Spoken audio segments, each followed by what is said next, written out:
and with all his servants. But Saul's son Jonathan, who was very fond of David, told him, "My father Saul is trying to kill you. Therefore, please be on your guard tomorrow morning. Stay out of sight and remain in hiding. I, however, will go out and stand beside my father in the countryside where you are, and will speak to him about you. If I learn anything, I will let you know." Jonathan then spoke well of David to his father Saul, telling him, "The king should not harm his servant David. He has not harmed you, but has helped you very much by his deeds. When he took his life in his hands and killed the Philistine, and the Almighty God won a great victory for all Israel, you who were glad to see it. Why then should you become guilty of shedding innocent blood by killing David without cause?" Saul heeded Jonathan's plea and swore, "As the Almighty God lives, he shall not be killed." So Jonathan summoned David and repeated the whole conversation to him. He then brought David to Saul, and David served him as before. David escapes from Saul, and when war broke out again, David went out to fight against the Philistines, and inflicted such a great defeat upon them that they fled from him. Then an evil spirit from the Almighty God came upon Saul as he was sitting in his house with spear in hand, while David was playing the harp nearby. Saul tried to pin David to the wall with the spear, but David eluded Saul, and the spear struck only the wall, while David got away safely. The same night, Saul sent messengers to David's house to guard it, planning to kill him. In the morning, David's wife, Michal, informed him, "Unless you run for your life tonight, tomorrow you will be killed." Then Michal let David down through a window, and he made his escape in safety. Michal took the teraphim and laid it in the bed, putting a tangle of goat hair at its head and covering it with a blanket. And when Saul sent officers to arrest David, she said, "He is sick." Saul, however, sent the officers back to see David and commanded them, "Bring him up to me in his bed, that I may kill him." But when the messengers entered, they found the teraphim in the bed with the tangle of goat's hair at his head. Saul asked Michal, "Why did you lie to me like this? You have helped my enemy get away." Michal explained to Saul, "He threatened me, saying, 'Let me go, or I will kill you.'" David and Saul in Ramah. When David got safely away, he went to Samuel in Ramah, informing him of all that Saul had done to him. Then he and Samuel went to stay in Naioth. And when Saul was told that David was at Naioth in Ramah, he sent officers to arrest David. But when they saw the band of prophets presided over by Samuel in a prophetic state, the Spirit of God came to him upon them, and they too fell into the prophetic ecstasy. Informed of this, Saul sent other messengers who also fell into the prophetic ecstasy. For the third time, Saul sent messengers, but they too fell into a prophetic ecstasy. Saul among the prophets. Finally, Saul went to Ramah himself, arriving at the large cistern in Seku, and he asked, "Where are Samuel and David?" Someone answered, "At Naioth, and Ramah." And as he walked from there to Naioth and Ramah, the Spirit of God came upon him also, and he continued on acting like a prophet until he reached to Naioth and Ramah. Then he too stripped himself of his garment and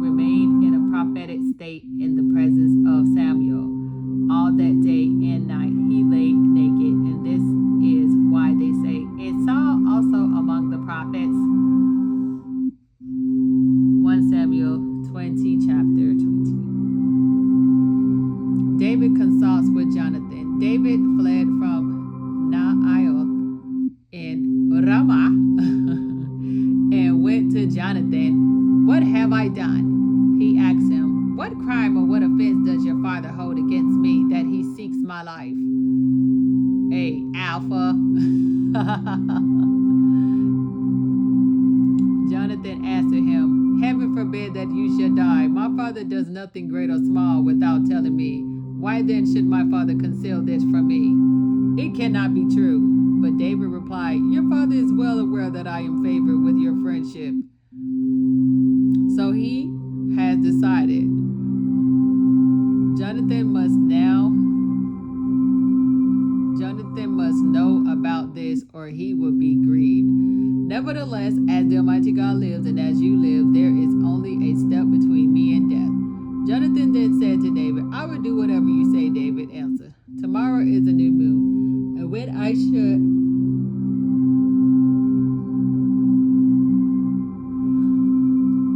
in fact dine with the king, let me go and hide in the open country until evening. If it turns out that your father misses me, says David, urge me to let him go on short notice to his city Bethlehem, because his whole clan is holding its seasonal sacrifice there. If he says, Very well, your servant is safe, but if he becomes quite angry, you can be sure he has planned some harm.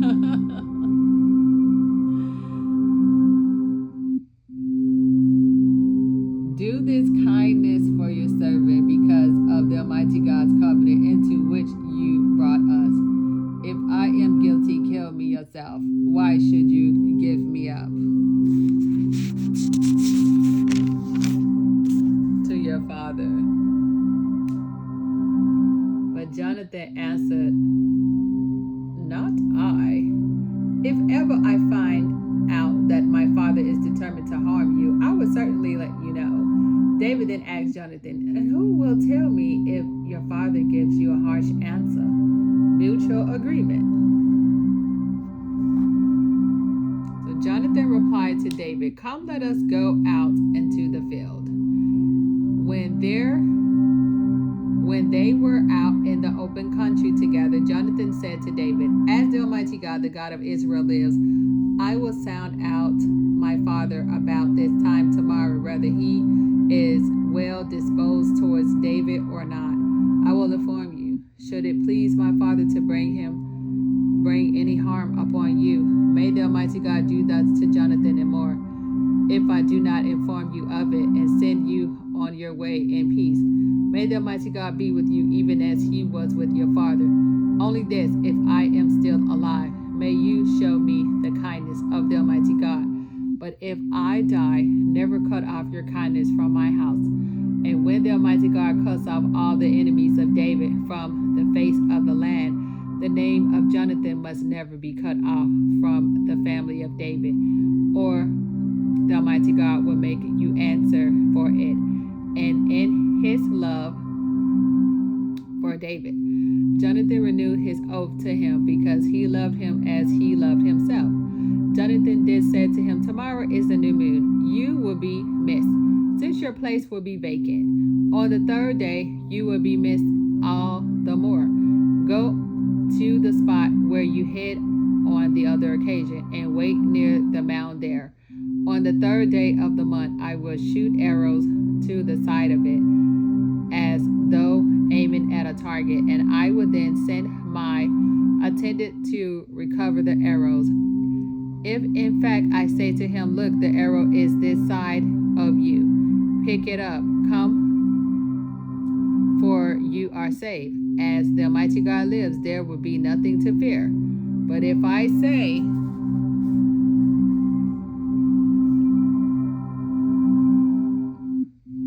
to the boy, Look, the arrow is beyond you, go, for the Almighty God sends you away. However, in the matter which you and I have discussed, the Almighty God shall be between you and me forever. So David hid in the open country. David's absence, and on the day of the new moon, when the king sat down at the feast to dine, he took his usual place against the wall. Jonathan sat facing him, while Abner sat at the king's side. David's place was vacant. Saul, however, said nothing that day, for he thought, he must have become unclean by accident. On the next day, the second day of the month, David's place was still vacant. So Saul asked his son Jonathan, "Why has the son of Jesse not come to table yesterday or today?" Jonathan explained to Saul, "David pleaded with me to let him go to Bethlehem. Please let me go," he begged, "for we are having a clan sacrifice in our city, and my brothers insist on my presence. Now then, if you think well of me, give me leave to visit my brothers." This is why he has not come to the king's table. But Saul grew angry with Jonathan and said to him, "Son of a rebellious woman, do I not know that to your own disgrace and to the disgrace of your mother's nakedness, you are the companion of Jesse's son? For as long as the son of Jesse lives upon the earth, you cannot make good your claim to the kingship. Now send for him and bring him to me, for he must die." But Jonathan argued with his father Saul. "Why should he die? What has he done?" At this, Saul brandished his spear to strike him, and thus Jonathan learned that his father was determined to kill David.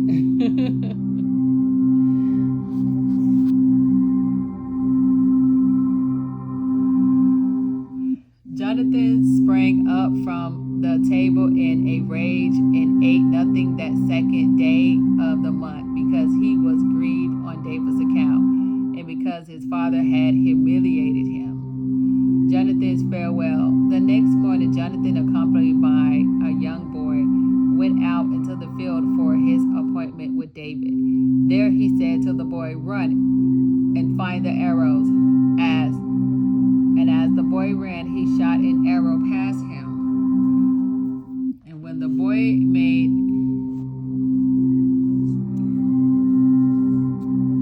for the spot where Jonathan had shot the arrow, Jonathan called after him, "The arrow is farther on." Again, he called to the boy, "Hurry, be quick, don't delay." Jonathan's boy picked up the arrow and brought it to his master. The boy suspected nothing, only Jonathan, and David knew what was meant. Then Jonathan gave his weapons to his boy and said to him, "Go, take them to the city." When the boy had gone, David rose from beside the mount and fell on his face to the ground 3 times in homage. They kissed each other and wept aloud together.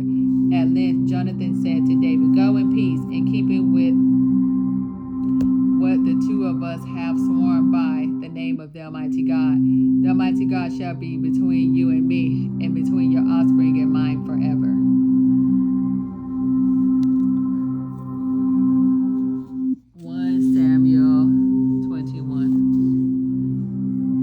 Chapter 21. Then David departed on his way, while Jonathan went back into the city to holy bread. David went to Ahimelech, the priest of Nob, who came trembling to meet him, and he asked, "Why are you alone? Is there no one with you?" David answered the priest, "The king gave me a commission and told me, 'Do not let anyone know anything about the business on which I have sent you, or the commission I have given you. For that reason I have arranged a particular meeting place with my men. Now what do you have on hand? Give me 5 loaves, or whatever you can find." But the priest replied to David, "I have no ordinary bread on hand, only holy bread, and if the men have abstained from women, you may eat some of that." David answered the priest, "We have indeed stayed away from women. In the past, whenever I went out on a campaign, all the young men were consecrated, even for all ordinary campaign, all the more so that they are consecrated with their weapons today." So the priest gave him holy bread, for no other bread was on hand except the showbread which had been removed from before the Almighty God and replaced by fresh bread when it was taken away. One of Saul's servants was there that day, detained before the Almighty God. His name was Doeg the Edomite, the chief of Saul's shepherd. The sword of Goliath. David then asked Ahimelech, "Do you have a spear or a sword on hand?" "I brought along neither my sword nor my weapons, because the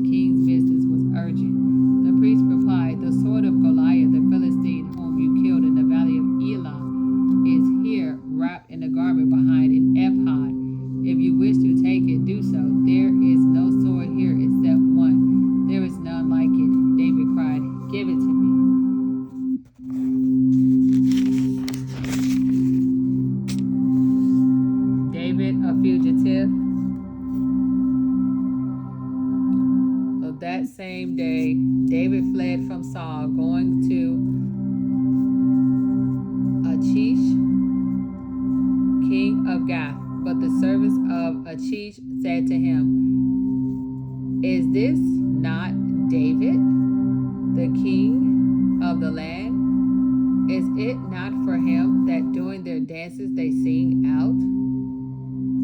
Saul has slain his thousands, David his tens of thousands."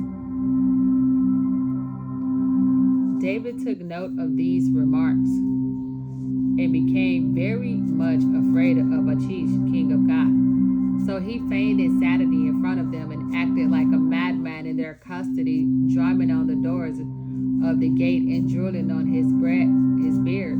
Finally, Achish said to his servants, "You see this man is mad. Why do you bring him to me? Do I not have enough madmen that you bring this one to rant in my presence? Should this fellow come into my house?" He was acting crazy. Let me see what he was doing. He feigned insanity in front of them, acting like a madman in their custody, drumming on the doors. He's like, in the custody, and then it says, drumming on the doors of the gate, drooling, like slobbing on himself. So he beating all over the walls and stuff, and he's like slobbing on himself, acting all crazy. And he said, "You see this man? Why do you bring him to me?" Why in the heck you bring this crazy man in my house?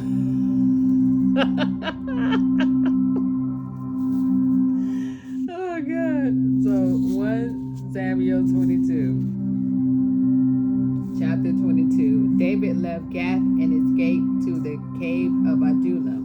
And when his brothers and the rest of his family heard about it, they came down to him there. And he was joined by all those in difficulties or in debt or embittered, and became their leader. About 400 men were with him. From there, David went to Mizpah of Moab and said to the king of Moab, "Let my father and mother stay with you until I learn what God will do for me." He left them, and the king of Moab stayed with him as long as David remained in the stronghold. But Gad the prophet said to David, "Do not remain in the stronghold. Leave and go to the land of Judah." And so David left and went to the forest of Herath. Doeg betrayed Ahimelech. Now Saul heard that David and his men had been located. And at the time he was sitting in Gibeah under a tamarisk tree on the high place, holding his spear, while all his servants stood by him. So he said to them, "Listen, men of Benjamin, will the sons of Jesse give all of you fields and vineyards? Will he appoint any of you an officer over 1,000 or 100 men? Is that why you have all conspired against me?"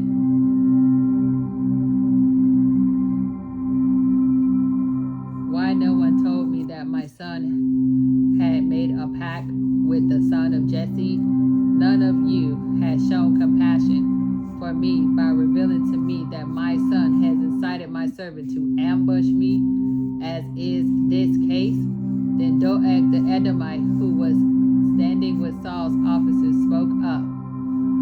"I saw the son of Jesse come to Ahimelech, son of Ahitub, and Nob, and he consulted the Almighty God for him, furnished him with provisions, and gave him the sword of Goliath the Philistine, slaughter of the priests." So the king summoned Ahimelech the priest, son of Ahitub, and all his family, the priest and Nob.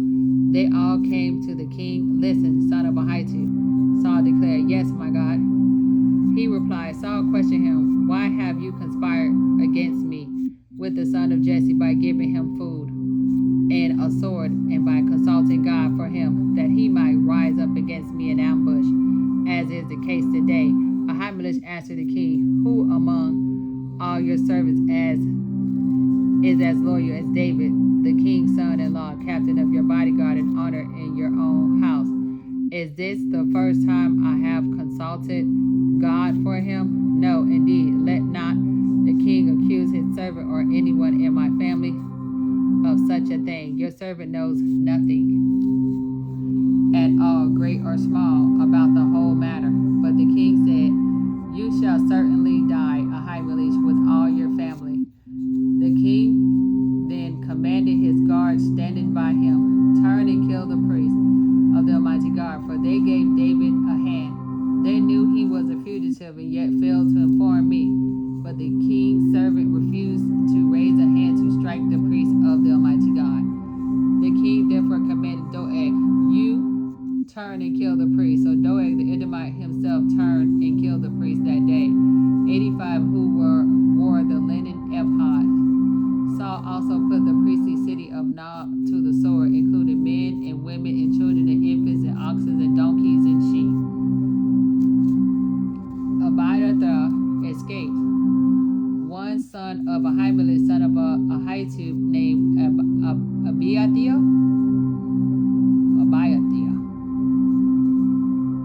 escaped and fled to David. When Abiathar told David that Saul had slain the priests of the Almighty God, David said to him, I knew that day when Doeg the Edomite was there that he would certainly tell Saul, I am responsible for the slaughter of all your family. Stay with me. Do not be afraid. Whoever seeks your life must seek my life also. You are under my protection. 23. You see a number 23. So it's saying that they made some type of pact with officers allegedly to ambush me.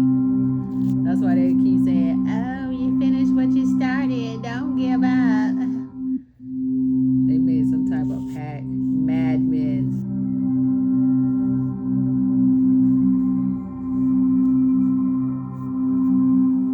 But I don't know. They having a war with me for reading the Bible and praying for people and not wanting people to burn in hell.